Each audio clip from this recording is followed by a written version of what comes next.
जय जोहार संगवारी मन, आप मन सबके आपके अपन परिवार आसमा सिविल एकेडमी के डेली करंट अफेयर में मैं इशार अहमद आप मन सबके जोहार स्वागत करत हूं और आशा करत हूं कि आप जम्मो मन स्वस्थ हो और बिल्कुल मस्त हो। मोर संगवारी मन, आज हमन पढ़बो 24 जून के इंपॉर्टेंट करंट अफेयर ला, जो कि हमारे एग्जाम के लिए बहुत ही इंपॉर्टेंट है। तो वीडियो में शुरू से अंत तक के बने रही हो। अगर चैनल में नवा हो तो चैनल ला सब्सक्राइब कर लेवा, और पहले से अगर चैनल में हो तो मोर संगवारी मन आप ये वीडियो ला शेयर जरूर करिए हो। ठीक है, चलिए अपना सत्र प्रारंभ करते हैं। आज की पॉजिटिविटी देखें। एक पेड़ पर बैठा पक्षी कभी भी डाल टूटने से नहीं डरता, क्योंकि उसका भरोसा डाल पर नहीं बल्कि खुद के पंखों पर होता है। याद रखिएगा, जीवन में कभी भी किसी के भी कंधे पर बंदूक लगाकर अगर चलाओगे तो कभी सफल नहीं हो पाओगे। जीवन में हमेशा अपने कर्म पे ध्यान दीजिए और हमेशा सीखने का प्रयास करें, और सीखने का प्रयास ऐसा कि अगर आपको कुछ आता भी हो पर भी से आप सीख लें। आपका एक मौन, आपका एक सीखना आपके लिए बहुत ही कारगर होगा, क्योंकि सीखते रहने वाला व्यक्ति ही सफल होता है। याद रखिएगा, बाकी सब आड़ा बाड़ा हो जाता है। चले, छत्तीसगढ़ का पुराना नाम क्या है? तो दक्षिण कौशल है। लड़का बता दी ही, लेकिन कमेंट बॉक्स में तुमन नहीं बताया हो। ठीक है। हाल ही में किस केंद्रीय मंत्री ने छत्तीसगढ़ के रायपुर में नेशनल फॉरेंसिक साइंस यूनिवर्सिटी और सेंट्रल फॉरेंसिक साइंस लेबोरेटरी के परिसर का शिलान्यास किया है? देखो, मैं आज सभी को बता रहा हूं कि कल मतलब परसों जो है आए थे आदरणीय सम्माननीय भारत देश के गृह मंत्री अमित शाह जी। उन्होंने बहुत सारी चीज़ों का उद्घाटन किया है, बहुत सारे नियमावली बनाए हैं, तो वहाँ से प्रश्न पूछने की संभावनाएं बन जाएगी। तो आपको ये पता होना चाहिए कि कौन आया था। तो परिसर का शिलान्यास किया है गृह मंत्री अमित शाह जी ने। ठीक है, चलें, क्या क्या बन रहा है? तो NFSU मतलब कि आपका नेशनल फॉरेंसिक साइंस यूनिवर्सिटी और सेंट्रल फॉरेंसिक साइंस लेबोरेटरी। अब समझना है मेरे से प्रिय साथियों, तो ये क्यों बन रहा है? तो फॉरेंसिक साइंस बेसिकली जो है आपका किसी भी चीज़ की सिद्धि के लिए किया जाता है, किसी भी चीज़ को सिद्ध करने के लिए किया जाता है। जैसे मान के चलो, कोई अगर कानूनी प्रकरण है, कोई आपकी ज़मीन को अपना बताकर बेच दिया, ठीक है, आपका साइन करके बेच दिया, ऐसे पर होता है बहुत सारे विवाद। तो उसके लिए प्रॉपर आपको फॉरेंसिक जाना होगा। फॉरेंसिक जाके अपने साइन का आपको मैच कराना होगा, और वो फॉरेंसिक लेबोरेटरी क्या देगा, उसका प्रमाण दे देगा। तो छत्तीसगढ़ में इसकी सुविधा हो गई। फिर उसके बाद बात आती है कि मान के चलिए कोई क्रिमिनल गतिविधि हो गई, कि कोई किसी ने किसी का खून कर दिया, तो उसमें जो है फॉरेंसिक बहुत सारी रिपोर्ट्स आती हैं। तो उसके पहल के लिए जो गृह मंत्रालय ने इस क्षेत्र का ई लोकार्पण कर दिया है। उन्होंने बताया कि 3 दिन की नई पहल शुरुआत हुई है, जो केवल राज्य नहीं पूरे मध्य भारत के लिए एक बहुत ही अच्छी स्थिति बनेगा। ठीक है, चले आगे। युवाओं के लिए आई हब भी बनाया गया है।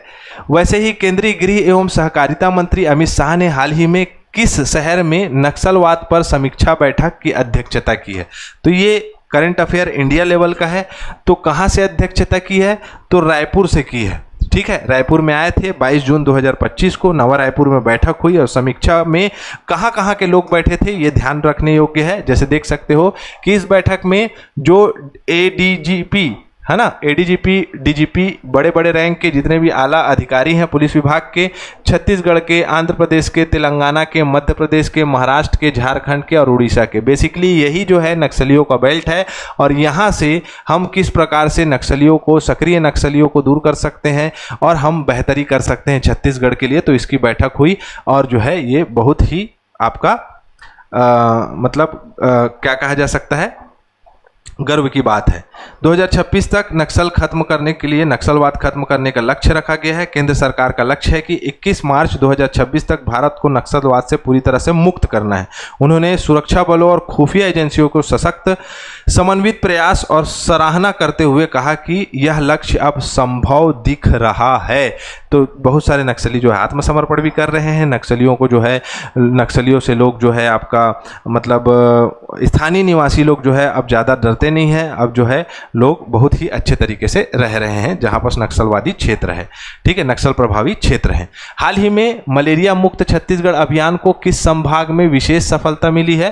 तो मैं आप सभी को बता दूं कि मलेरिया मुक्त में बस्तर संभाग में कोंडागांव, कांकेर, बस्तर, जगदलपुर, है ना, ये सभी जितने भी राज्य है, सुकमा, बीजापुर, ये सभी जगह पे 72% की गिरावट हुई है और 0.46 तक के बस्तर संभाग में मलेरिया जो है सिमट के रह गया है और बहुत ही बड़ी उपलब्धि है। जैसे कि आप देख सकते हो कि मलेरिया धनात्मक दर की बात करें तो 4.60% से घट के अब 0.46% हो गया है। 2015 की तुलना में 2024 में मलेरिया मामलों में 72% की गिरावट दर्ज की गई है। वहीं वार्षिक परजीवी सूचकांक में अगर बात करें तो 2015 में 5.21 था, अब वो 0.98 हो गया है। ठीक है, तो इस प्रकार से जो आपका मलेरिया मुक्त छत्तीसगढ़ करने का जो प्रयास है वो जो है आपका साकार होता हुआ दिखाई दे रहा है हमारा।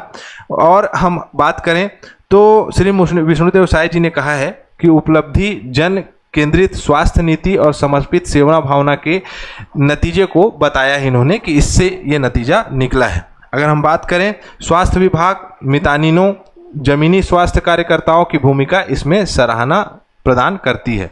जैसे कि आप देखोगे कि मितानिन दीदी लोग आपके ग्रामीण क्षेत्रों में आकर प्रॉपर क्या करते हैं, तो कैंप लगाते हैं, मलेरिया का गोली खिलाते हैं। मेरे को भी खिलाए थे, हाथी पाँव का गोली खा लो सर, कभी जीवन में नहीं होगा, तो 5 दिन तक के मेरे को खाना पड़ा था उसको। ठीक है, तो बहुत अच्छी पहल है। ठीक है, चलो 5 दिन तक नहीं, शायद 1-1 घंटे के अंतराल में 5 बार खाना पड़ता है ना। तो वैसा मैं उसको कवर किया था, हमारे यहाँ मितानिन दीदी आकर बैठी थी तो मैं उसको खाया था। छत्तीसगढ़ में नक्सल प्रभावित क्षेत्रों के बच्चों को शिक्षा और समाज की मुख्य धारा से जोड़ने के लिए कौन सी पहल की जा रही है? तो कौन सी पहल की जा रही है? तो लियोर ओएना। ठीक है, देखो नक्सलवादी क्षेत्र या नक्सल प्रभावित क्षेत्र के जितने भी बच्चे हैं उनको जो है समाज से जोड़ने के लिए लियोर ओएना नाम का जो है आपका प्रोग्राम चलाया जा रहा है। यहाँ से प्रश्न पूछा जाएगा। स्थानीय भाषा में लियोर ओएना का मतलब होता है नई सुबह। यह वास्तव में बच्चों को एक नया उजाला देगा जिससे कि लोग शिक्षा के प्रति, वैसे नक्सली प्रभावित क्षेत्र के लोग शिक्षा के प्रति अग्रसर होंगे। गुणवत्तापूर्वक शिक्षण प्रदान किया जाएगा, उन्हें स्वास्थ्य की सेवा प्रदान की जाएगी, उनके पोषण का ख्याल रखा जाएगा, लोगों को समाज की मुख्य धारा में जोड़ा जाएगा और उन्हें सशक्त नागरिक के रूप में स्थापित किया जाएगा। अगर यही बताइए कुछ साल बाद, मान के चलो 15 साल बाद, 20 साल बाद, कोई आपको थोड़ी ना बोलेगा कि आप नक्सली थे या एक्स है या वाई या जेड, किसी भी प्रकार से कोई बात आपको नहीं करेगा।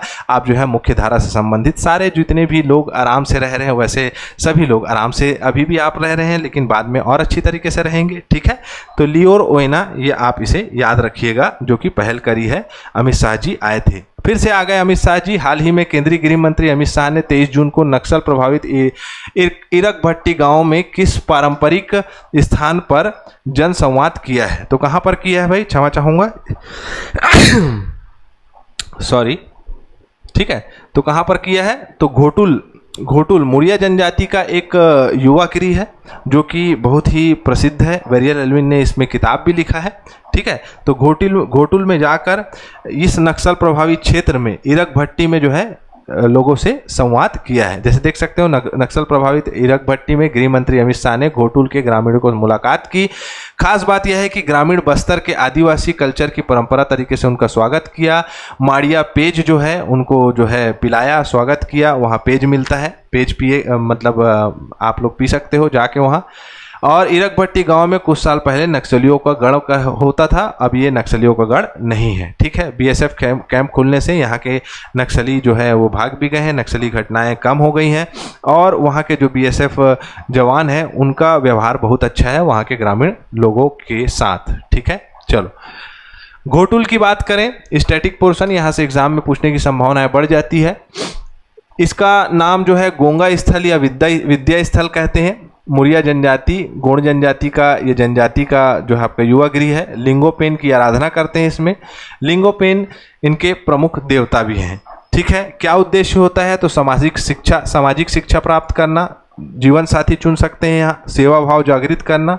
1947 में वेरियर एल्विन यहाँ गए थे और the Muria and their Ghotul नाम से इन्होंने पुस्तक भी लिखा था। ठीक है। घोटुल के सदस्य बात करें तो पुरुष सदस्य चेलिक कहलाते हैं, महिला सदस्य मुटियारिन कहलाते हैं। पुरुष का सदस्य जो प्रमुख होता है सिरेदार, और महिला के सदस्य जो प्रमुख होता है उसे बेलोसा कहते हैं, ठीक है। प्रमुख नृत्य हुल्की पाटा, मांदरी, कक्सार नृत्य करते हैं, डांस है, ये सब यहाँ के डांस हैं।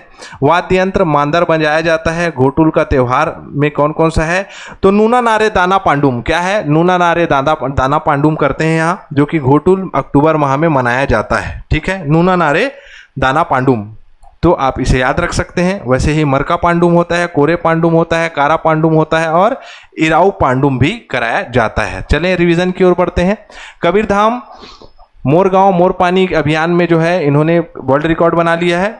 कटघोरा कोरबा वन मंडल जो है दुर्गम क्षेत्रों में पौधारोपण करेगा ड्रोन के माध्यम से। जसपुर में गजरथ यात्रा निकाली योग दिवस के अवसर पर मुख्यमंत्री विष्णुदेव साय जी ने। अविंका अग्रवाल जो है वो महज 10 साल की है और 17,600 फीट ऊपर हिमालयी क्षेत्र में इन्होंने, एवरेस्ट के क्षेत्र में इन्होंने चढ़ाई करी है। मुख्यमंत्री विष्णुदेव साय जी जो है वो आपदा प्रबंधन प्राधिकरण के पदेन अध्यक्ष हो चुके हैं। छत्तीसगढ़ का सबसे छोटा अभ्यारण्य कौन सा है, इसका आंसर बताना है। आज जो है मैं जनौला नहीं डाले हों तो आप मन एला कोई बात नहीं है। छत्तीसगढ़ का सबसे छोटा अभ्यारण्य कौन सा है, एकदम सिंपल सा प्रश्न है, आपको इसका आंसर देना है। हमारा सत्र यहीं कंप्लीट होता है। मैं इसी के साथ इजाजत चाहूंगा। जय जोहार, जय छत्तीसगढ़।